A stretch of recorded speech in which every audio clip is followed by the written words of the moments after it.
Oh. Oh, I didn't know we were talking over. Oh, hello, everybody. Nothing like a spicy intro. Yeah, we have this cool, you guys can see it on the video. We have this for all our audio listeners out there. Thanks again for breaking another record last month on downloads on the audio side. Really appreciate that. But yeah, we have, we're not doing any type of illegal activity. We have incense, and that's the Palo Don't say Santo. Don't say Palo Alto. Yeah, it's the Palo Santo wood incense. Is your French press maker is just... It's probably, dude, it's so old. It's been used. It's everywhere. Yeah, it's been around. I need to get a new one. I need to get a bigger one. Victory. So we can have more coffee. It honestly does not hold enough coffee. Yeah, because we always, like at the end, we always have like just a little bit. I think it's rare that we have it left over. Yeah. Because I drink one of those by yourself on the weekend, like tomorrow and Sunday. Yeah. I slowly drink coffee while I'm working throughout the day. I went into Home Goods and they have these ones that are like this tall. Really? Yeah. Ooh, I'll have to look. They're like restaurant size. Yeah, see, that's what we need for when we then we could podcast all day. I don't have to go anywhere. No, I can drink out of it and also pee in it. I never have to get up. No, we'll just wear diapers. They have those. Or I can wear the Formula One suit. Yeah, I don't even have to. No, just pee. I pee in the suit and it keeps me cool. That's what you do in your new van.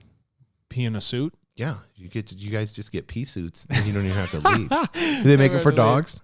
That would be great. Then all of you are just like recirculating.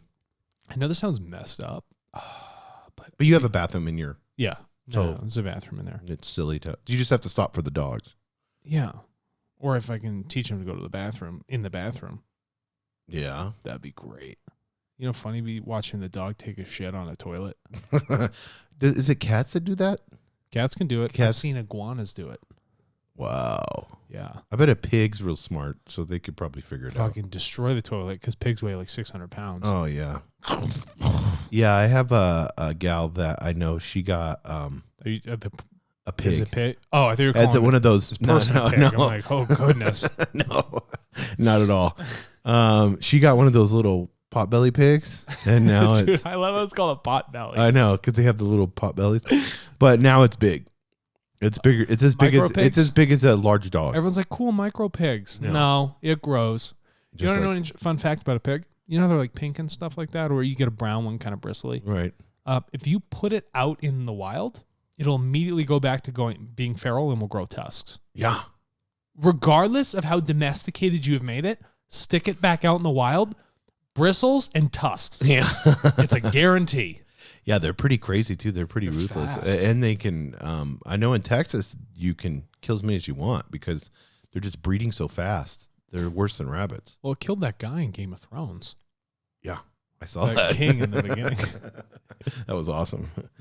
So let's get into talking about their version, because we're on the White Sands incident. So their version of the definition of God in mankind. So we have to understand Dr. Fry, probably Christian, probably halfway religious, could be Catholic, we don't know. Do you know what they didn't say here is, I think this was kind of cool. They don't define themselves, the extraterrestrial group, as like a name, like the Playaran or whatever it is, or the Lyrians or the Syrians or whatever it might be. They, I think that's because they don't have a planet. They only have a mothership. Right. That makes sense. Because if you're like a vagabond, then or a gypsy or something like that. Do you say I'm an American? Do you have a homeland? Yeah. I'm an American, blah, blah, blah. Like, I'm a human that lives on Earth. You can't Earth human. Yeah, you can't. Herman. Yeah. We'll make some Hearth. I'm from Hearth. Yeah, so he says this. Worst science fiction novel of all time, written by Jason Rigby and Alexander Pegg. No, L. Ron Hubbard's are worse than ours. His would be worse than ours. Face Off. Trust me. And I was in Scientology for a brief period of time until I saw how crazy it was. Who's our Face Off guy from Scientology? Travolta. John Travolta. Great actor. I like when he plays a bad guy. Oh, it's awesome. He does great. And then Tom Cruise, love his movies. Why they're all he's so weird. Good? Yeah. He's super weird. Yeah. So yeah, I don't know. Tom Cruise is. I think there's a new Mission Impossible coming out. So I'm excited. Will I see that? Oh, he's actually in space in this one. Yeah, like in real, Like actually in space and doing stunts in space. Oh, I will give it to him. He's out of his damn mind. How old is he? He's in his 50s. Right? Tom Cruise has got to be 60. Pretty close to it. He looks great. So the you want to know what it is? The Scientology. Yeah, it's doing something. Tom Cruise was Well, they do saunas all the time, and 1962. Yeah, so he's 11 59. years older than me. Yeah, 59. yeah. So, but they do. So you have to do rundown purifications, is what they call it. And so you take a bunch of niacin, which flushes your system. Oh, we know about niacin. Yeah, and you go into a sauna. And so the task management system. Niacin sauna. So saunas are great for you. I mean, I love saunas. It causes you to have to deal. It stresses out your telomeres or whatever. The telomeres. In case you don't know, there's length to your genetic code, and the length of the telomere determines the amount of time it takes for that cell of genetic code to actually die off, for that protein to die. And the longer you have it, well, the longer it takes for your genetic material to deteriorate. Mm-hmm. So if it's longer, the thought is, in the material sense, you live longer. Yeah, there was I'm trying to get him on, one of the leading guys for living a long time. He just released a new book, so I'm trying to get him on our TCAS show. He's in charge of the Seth Institute or something like that, but he's won all kinds of stuff. Seth, as in like Seth. Not Seth. Set. I'm thinking Set from ancient Egypt. Yeah. No, so but this guy is like the leading guy, and he has a long beard. Looks really cool. That sounds cool. But he, I think his name is Alex DeBreeze or something like that. But he's leading longevity science. Like Google's using him, and he's getting tons of money coming in.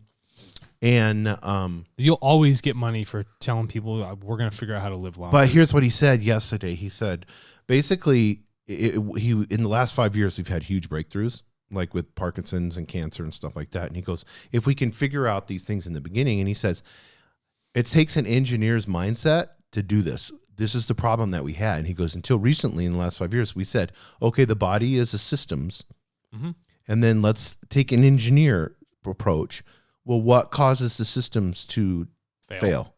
Okay, well, there's 7 leading things that cause the system to fail. So now that we've identified, like us, we have the big 7 for Tartle. We've identified the world's biggest problems and how we can help. So now that we've identified these big 7, and they came up with basically the big 7 thing that kill you. Now we can work on each one. Too? Yeah, they have a big 7 for longevity. Now we can work on each one and find out, like, being able to. He was talking about with gene expressions and proteins, like you just mentioned. Yeah. Like basically, if you have 4 things that are wrong with you, in your body, and they can fix 2 of them, you'll probably live, another 10, 15 years. So that's what they're looking at now. It's like, oh, okay, so you have 3 things wrong with you. If we fix 1, then you're going to live another 10, 15 years. You see what I'm saying? I love that. Yeah, so he's like, within the next 5 years, he's very hopeful. He said within the next 5 years, we should be able to put 10, 15 extra years. So my question is this. So those are probably the disease-based things. Yeah. And so that's what he's studying. So what they're studying is when people get the diseases in the very beginning, and then what happens to the genome, because everything's on the cellular level. So when you're looking at, when you're like, especially like you were just talking about the telomeres with the proteins. Yes. He talked about that like a ton. So whenever that code starts getting, and you can look at a person as a computer. Whenever you're getting a virus or bad code or whatever into that system, it's like, how do you stop that in the beginning before it takes over the whole body? Smart. It's like cancer is the same way. Yeah. Which they found they have several cancers right now that they've already cured. There is a what sucks is the fucking way that they do the stupid drug testing and when shit gets approved or not. Oh, FDA? Yeah, he's like, we have cancers cured. We have all kinds of shit. He goes, but guess what? They won't push it through they'll do up to trial 3. Yeah. But when it comes out the other, then it's all about, is there money to be made? Dude, have you seen the FDA's board? Pfizer, J&J, Jensen, all these people. So it's the pharmaceutical industrial complex? The pharmaceutical industrial complex is now sitting on a government board. That's what they do. So there's no difference in the military industrial complex. So No. this is how everything is. Yeah, health and defense, those things completely controlled.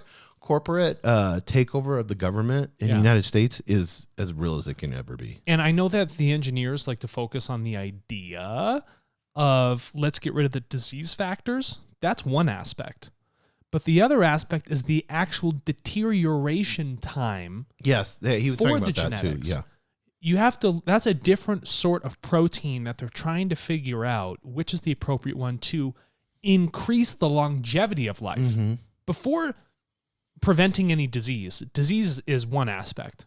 You end up getting disease regardless because you have certain genetic triggers that are baked in. Some people, we're all baked in for cancer. We're all baked in for all this other stuff.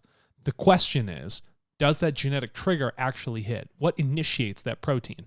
So on one aspect, you can hinder the initiation of those proteins that cause those disease factors. And then the other one you have to focus on, which will happen through genetic engineering of things in the womb, right? Like kind of in vitro stuff, is the actual amount of time it takes for genetic material to die off. If you can actually slow that down, right now it sits at a very accelerated rate. And if you can lengthen that through protein splicing, just CRISPR the hell out of it, if you can find the right one, now we're living to 1,000 years.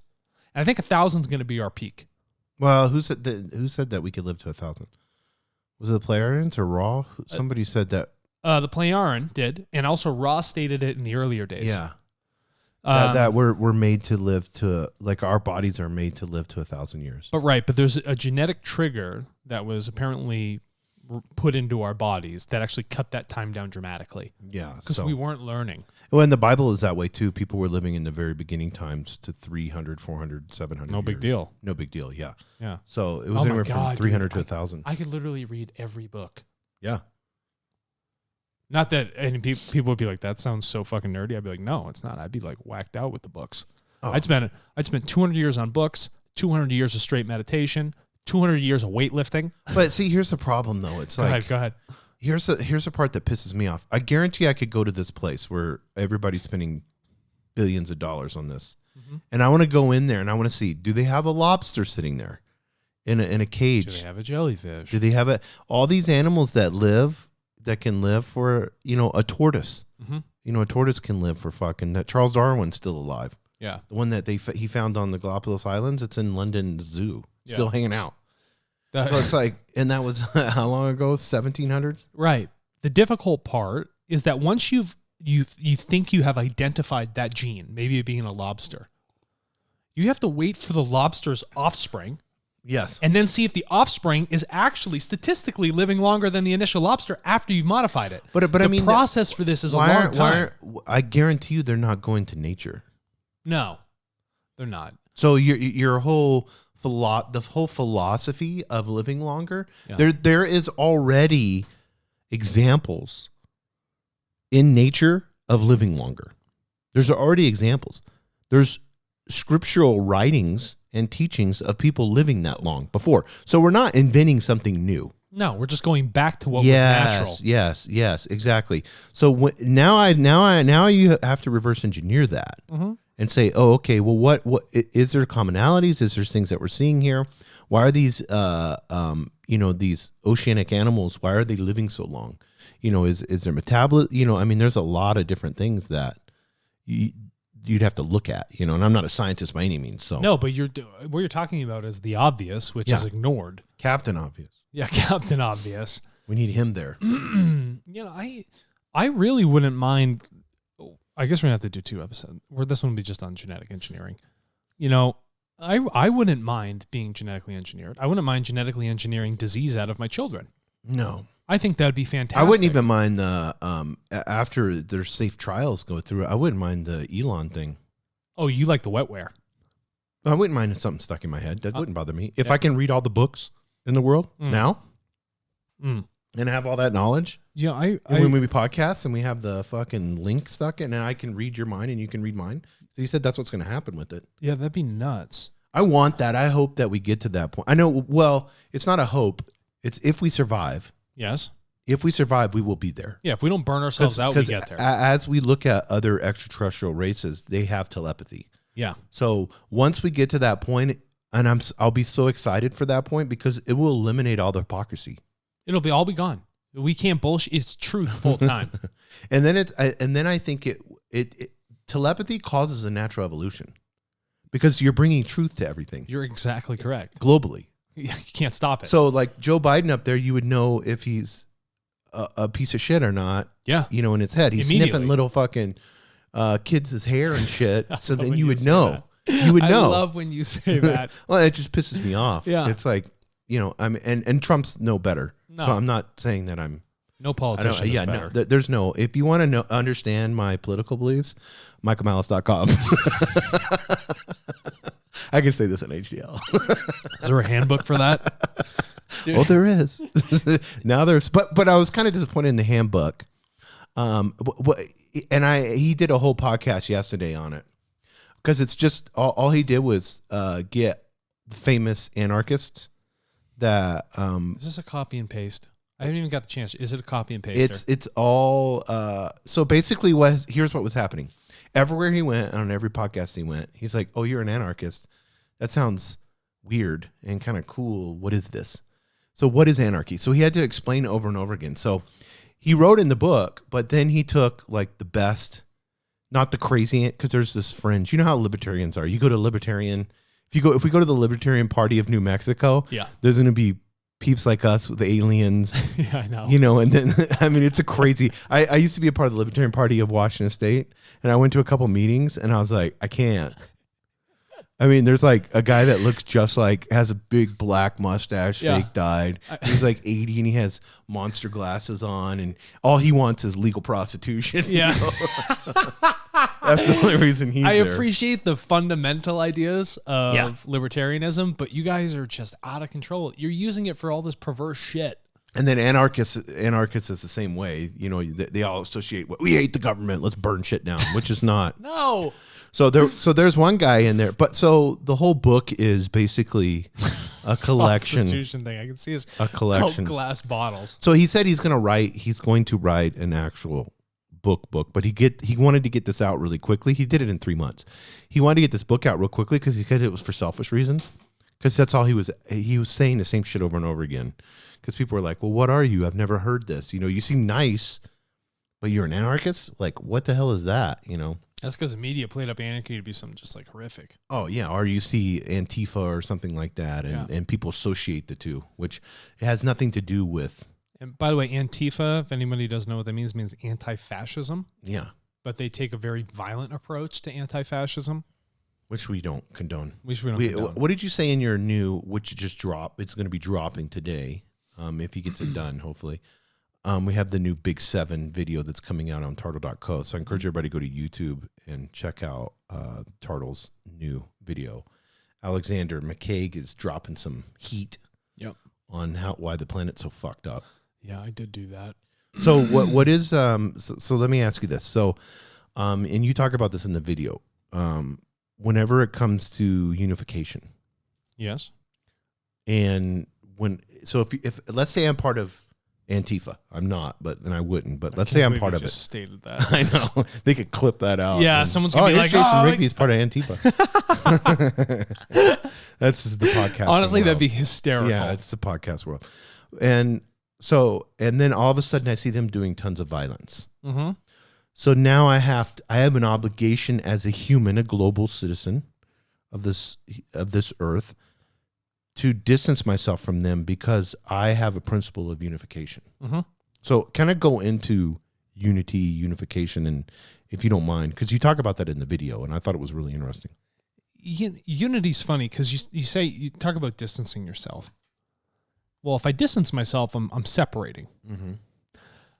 Well, you need to consider the fact that with unity, you're a human being. Mm-hmm. You're stuck with that. You're also on the earth. You're stuck with that.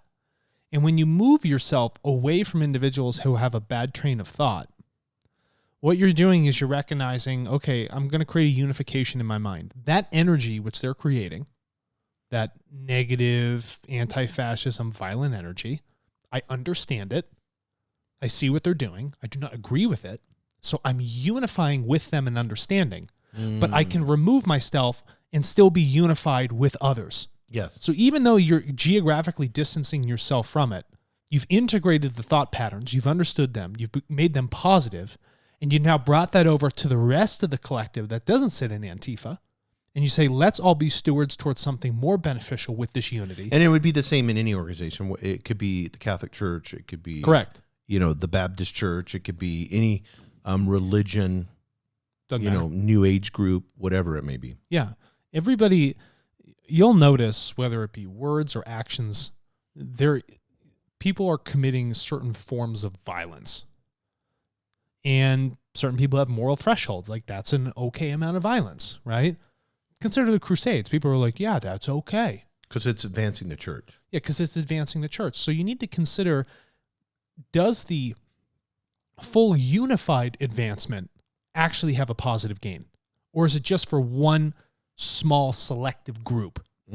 So, for instance, when we talk about unity in the Big Seven, is creating these materials or having these actions good for just me? Or is it actually good for me and everyone else? And when you look at that, it's a balanced, unifying approach that creates understanding holistically in the mind and amongst all of us as human beings. It creates that acceptance. And it's not accepting the fact that, bad things happen. It's accepting the fact that people are making choices. I don't agree with them, but I do respect the fact that they are human beings. And I unify in the fact that they are going through a learning curve, a less evolutively beneficial one. But from that, we can learn from this smaller group that's getting this limelight and bring it back to the greater collective and be like, guys, this does not work in our best interest. Right. Our unity is not with this or unifying with that mindset, but bringing what we've learned from it and unifying it together in our learning. Yeah, and you can see in any type of group, religion, whatever you may be in, the philosophy may be right. Anti-fascism is great. Correct. You want to have that. The far right now, the super far right is fascist. If you want to understand, they don't get that. Yeah. It's always that way. Nazism was far right. It was super far right. Yeah, most people don't understand that. Hewers, like heavy Trumpers, yeah, that's fascism. Yeah. It's flat out fascism. Do you not see There's that? no difference. No. And read it. If you don't, just read it. You can go to Wikipedia and type in fascism and read all about it. Yeah. Yeah. Or if you really want to see how separating people and making definitive statements in the sense of negative polarity, just listen to Adolf Hitler's speeches. Yeah. And see what happened to Nazi Germany whenever they began to become racist. Listen to Gödel. Yeah. Listen to Himmler. Yeah. Listen to all those guys. Yeah. It's all that shared ideology that's going on. Yeah, and it's very simple. I was listening. I told you I was listening to that podcast with the guy that started Ethereum. Yes. And he goes, it's funny. He goes, I've talked to Putin. Everybody wants to talk to me now because, he's a multi-billionaire. He gives all his money away all the time. But he got a Dogecoin and he had it in a computer in Canada, just on a laptop that never had been hooked to the internet, because people give him coins all the time. So, but they do it in a nefarious way. They give him coins and then they turn around and say, then they'll advertise the new coin and say, this guy, Vladimir Putin, the guy that invented Ethereum, has, 500,000 coins. Sure. So he got all this coin and he's like, oh shit, this thing shot up to, I got like 500,000 coins or something, and it shot up to like 40 cents a piece.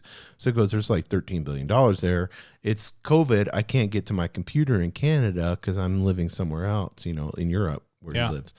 And so he's like, so he had to call his family and then get the laptop. And then he had part of the code on a piece of paper. Mm-hmm. And then the other code was, hidden near where the laptop was in his family's place.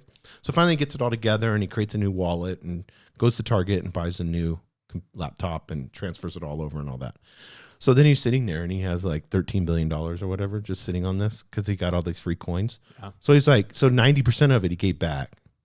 He was just like, fuck it. And then the rest he gave to different organizations. Cool. Like not for profit. He didn't keep any of the money. That's cool. And he's like, you can go on. It's on the ledger so you can see that I didn't do anything. But it's so funny when you look at this decentralization and everything that's changing right now, and then unification. Yeah. Think about that mindset. Mm-hmm. Billionaires are changing a little bit. Mm-hmm. You know, these like this quick wealth people, these decentralized folk that were like owning the cryptos and all this stuff. They're like they got real rich. They have different perspectives on life. Mm-hmm. It's all those people. Did you ever, like, when you were young, like, you know, what am I going to do when I'm rich? Right. What would you do? Yeah. You know, what would you do with all your Oh, money? yeah. People were always like, I can't wait till I'm a millionaire. Yeah, Like, correct. then they become a millionaire and they're like, Yeah. okay. You look at your bank account, right? And you're like, What, yeah. oh, yeah, I'm the same dude I was yesterday. Yeah, I'm still depressed, tired, and Yeah. and fat, disgusting. So then you got to say that the value doesn't sit actually in the amount of wealth, but the action you choose to do. And that money is just an energy. And the question is, where do you want to direct the energy? But it's the philosophy, and this is what I was going to try to bring it back around. It's this philosophy of separation that's opposite of unification, and it's the same whenever it comes to wealth or political ideology, whatever it may be. There's always this innate desire inside of us to separate from, to say we're better than, or our group is this, and you're not that. Yeah. Oh, you don't think this way. You don't think as good as us. Yeah, you're a heathen, so you need to be saved, or I'm going to kill you. Yeah. You're born a sinner. You're already less. The Pope's Yeah. better than you. They can't do this. You don't pray 5 times a day. You're not a good Muslim. Like, why? Says who? Fucking you? And then how do we this was funny. I hate bringing up this podcast, but it was real interesting. And he was talking about, he's like, all these Bitcoin experts and all this stuff, or Ethereum experts, even got my guys or whatever. He goes, it's basically if you went a long time ago and you bought a Microsoft computer laptop, and when they first laptops come out, you buy a Microsoft laptop and then another guy buys an Apple laptop. But with the laptop comes 500 shares of the company when it first comes out. Well, you've held it a long time, so now you've got all these shares and all this money. So does that make you an expert? No, it doesn't. He goes, all these people, they have billions of dollars of Bitcoin, and then all of a sudden they're a so-called expert. Yeah, it does not make them an expert at all. Some guy's like, oh, I can get this stuff. You for got cheap. it a long time ago, and you held on to it. Okay, so I got a old Oldsmobile Cutlass Supreme, like an 86, right? Does that make me an expert in Oldsmobiles? But isn't it funny how it's like, oh, Bitcoin's not shit, Ethereum is everything, or Bitcoin is these Bitcoin maximalists where it's like, it is only Bitcoin. All the rest of cryptocurrencies is just trash coin. Consider this. I've had a family for 30 years. Does that make me a family expert? I've been breathing oxygen for 30 years. Am I an oxygen expert? Yeah, exactly. No, you're not. You lack. That's what he was saying. Yeah, It's ridiculous statements, but people are like, "Oh, they must be the expert." Just because you're rich, don't make you an expert. Yeah. I mean, you could get lucky. Most wealth is transferred from family to family. Yeah, and that's preservation of wealth. Yeah. New wealth generated strictly by entrepreneurialism. It always has been, statistically. But that doesn't make that person, just because Michael Dell, we use him for instance. Michael Dell, he would tell you when Dell was at its prime, when it went public. I mean, he's private now, but when it went public, he would tell you, if you ask him now, and he's 50-something years old, I think, maybe 60, he would say, I didn't know shit back then when I was in my 20s trying to run Dell. Yeah. So what is an expert? You know what I mean? Yeah. Well, apparently the world expert is God, right? So let's come back for a next episode and actually talk about what we were supposed to talk about.